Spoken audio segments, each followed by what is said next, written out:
For 10,000 years, the Emperor of mankind has sat immobile upon the golden throne of terror. The official story is that this arcane machine sustains his life, allowing his psychic might to power the Astronomicon, the beacon that guides humanity's ships through the treacherous currents of the warp. His mind is a psychic shield, holding back the demonic hordes that claw at the gates of reality. We are told he is a martyr, a silent guardian, sacrificing himself for his species. But what if this isn't the whole story? What if the official narrative is a lie? A comforting fiction to mask a far more terrifying truth? What if the Emperor isn't just keeping the demons out but is also keeping something else in? Let's dive into one of the most chilling theories in all of Warhammer 40k. This theory suggests that the Golden Throne is not merely a life support system, it's a prison, and the prisoner is the Emperor himself, or more accurately, what the Emperor is becoming. To understand this, we need to look at the nature of the warp. The Immaterium is a realm of pure thought and emotion. It's a psychic ocean where strong collective feelings can coalesce and gain sentience. The four great chaos gods, Khorne, Dezinch, Nurgle, and Slaanesh, were born from the primal emotions of countless sentient beings across the galaxy. Khorne from rage and violence, Nurgle from despair and fear of death, Dezinch from hope and ambition, and Slaanesh from excess and hedonism. They are psychic reflections of the mortal condition. Now, consider the Emperor. For over 10 millennia, humanity has worshipped him not as a great leader, but as a god. Trillions upon trillions of humans, across a million worlds, direct their faith, their hope, their desperation, and their prayers towards the master of mankind. This is the most widespread, fervent, and long-lasting religion the galaxy has ever known. Every day, countless souls offer their devotion to the god Emperor. Think about the sheer psychic energy involved. It's an unimaginably vast torrent of emotion, all focused on a single point, the comatose figure on the golden throne. If the emotions of the Eldar could birth Slaanesh, what do you think 10,000 years of fanatical human worship is creating in the warp? This is the core of the theory. This immense psychic energy is birthing a new entity.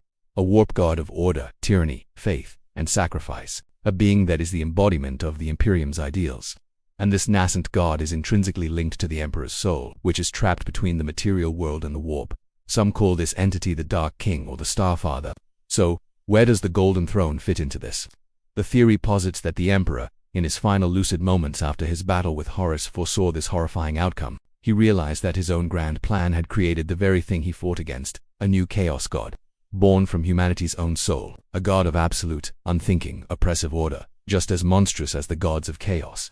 He understood that if this new god were to fully manifest, it would need a physical anchor, a gateway into reality. And the most powerful psychic conduit in existence was his own body. So, he commanded that he be interred upon the Golden Throne, not just to live, but to be contained. The throne's machinery, therefore, serves a dual purpose. Yes, it keeps his body alive and powers the Astronomicon, but its primary secret function is to act as a psychic cage.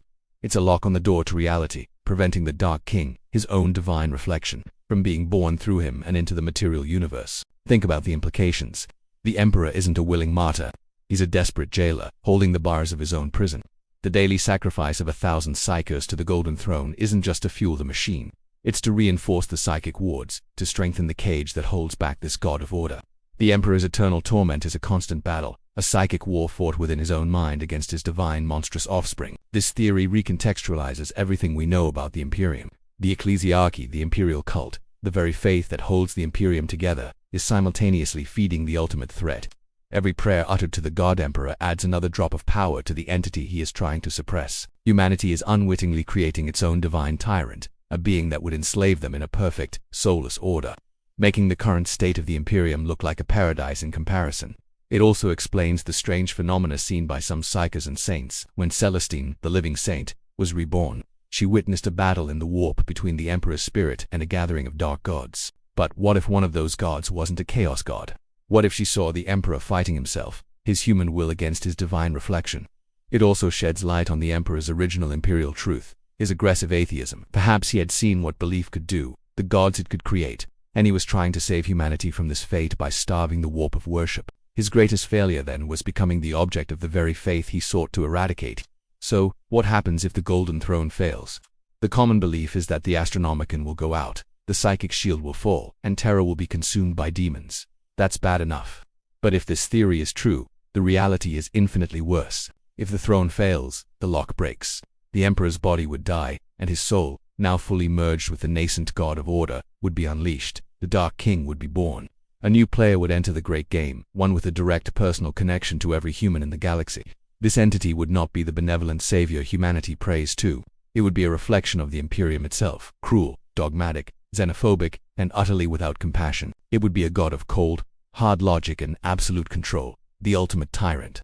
The galaxy wouldn't just be plunged into darkness, it would be remade into a perfect, eternal, and horrifying prison of order. This is the Emperor's final, secret war. A war fought in silence and stillness for 10,000 years. He is the guardian on the threshold, the man holding back the tide of his own divinity. The Golden Throne is not a monument to his glory, but a testament to his eternal, horrifying failure. And the greatest tragedy of all is that the very people he is trying to protect are unknowingly forging the key to his prison. What do you think? Is the Emperor a silent savior, or a desperate jailer holding back his own monstrous godhood? The grim darkness of the 41st millennium is full of terrible secrets, and this might just be the most terrible of them all. Let me know your thoughts in the comments below.